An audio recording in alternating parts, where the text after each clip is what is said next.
First, identify what are your fundamentals, and then look at what kind of intensity and consistency are you bringing to them each and every day.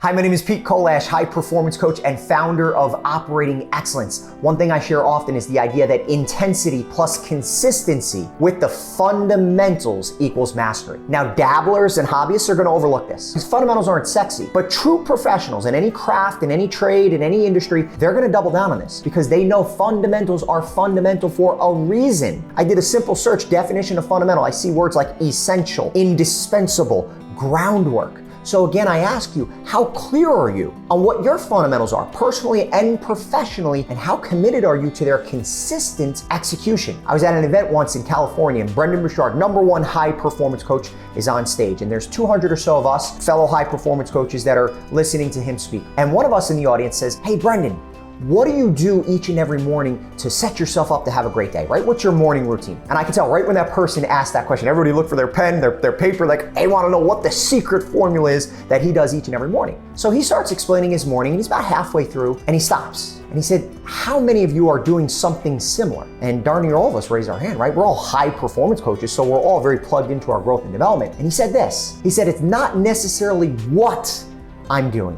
He said, "But it's the level of intensity with which I'm doing it." So whether you're doing gratitude in the morning or affirmations or your exercise, whatever you're doing is part of your morning routine in this case, all of which is fundamental in some sense, it's not necessarily about what you're doing, but the level of intensity and consistency with which you're doing it. So I'd encourage you to look at, first identify what are your fundamentals, and then look at what kind of intensity and consistency are you bringing to them each and every day. Another great speaker that I had the opportunity to listen to is a guy by the name of Eason.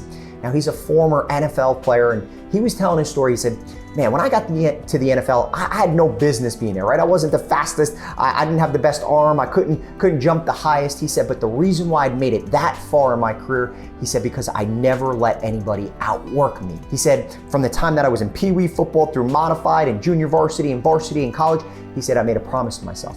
I would always be the first person on the practice field," right? And he told the story. Now, he used to play, at the time it was the Houston Oilers.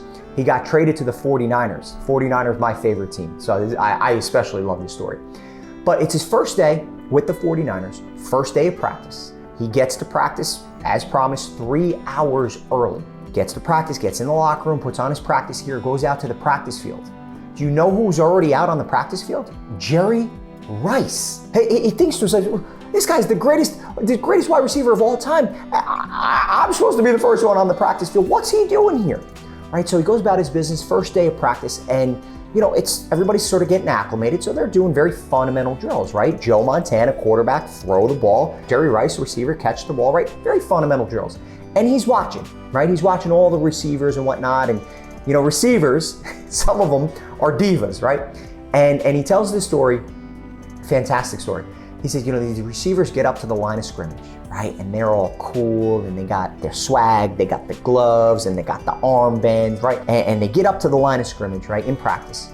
And Joe Montana says go, and the receivers, he's telling the story, the receiver's so cool, and he's got all this swag, and he's gonna break off this post pattern, and he catches the ball from Joe, and he comes back, and he tosses it back to Joe, and gets in line, and he's all cool, and right? And a few of them, same type deal. And he said, then Jerry Rice got up, right? And right from when he lined up on the line of scrimmage, man, you could just tell, ready to go. So Joe Montana says, go, and Jerry Rice, boom, boom, boom, boom, cut, break, catch, boom, gone. 80 yards he runs in practice in the end zone. Eason's watching, this is his first day of practice with the 49ers, couldn't believe it. Jerry Rice comes back, gets back in line. Now, you would think some of these younger wide receivers look at a legend like Jerry Rice and maybe try and do what he does, right? Emulate what he does. Next guy up, cool, swag, all the rest. Jerry Rice gets up again. Same deal. Boom, boom, boom, boom, catch, boom, 80 yards, boom, touchdown. Eason's like, my God. And Jerry Rice would say, hey, anytime that these hands touch that ball, it's taking it in the end zone. And look at this. What you're looking at is the all-time touchdown leaders in the NFL. What does this have to do with fundamentals? Throwing and catching in football is as fundamental as it gets. From the time you're 3 years old, what are you learning to do? Throw and catch. But Jerry Rice decided to add a little bit more intensity and consistency with the fundamental of throwing and catching.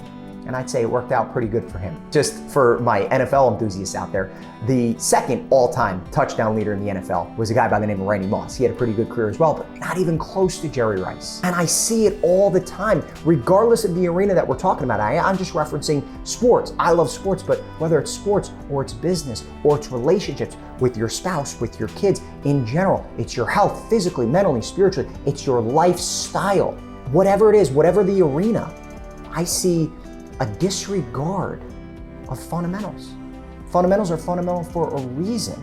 So again, how clear are you on what yours are, right? And I would encourage you, spend 10 minutes, look at the different arenas of your life. Look at the relationship with your spouse. Look at the relationship with your kids. Look at your relationships in general. Look at your physical health, your mental health, your spiritual health, your business, your finances. Ask yourself, hey, what are the top 2 to 3 fundamentals within each of these arenas? If you're gonna add greater intensity and consistency to these fundamentals, first you need to know what they are. Give yourself that time. And then at every major turn of time, yearly, quarterly, monthly, if you're super ambitious, even weekly and daily, and assess and look to see how well you're doing with those fundamentals. And ask yourself, how can I add just a little bit more intensity? How can I be just a little bit more consistent with what I've determined to be the fundamentals of my life and business? Let me know how it works for you.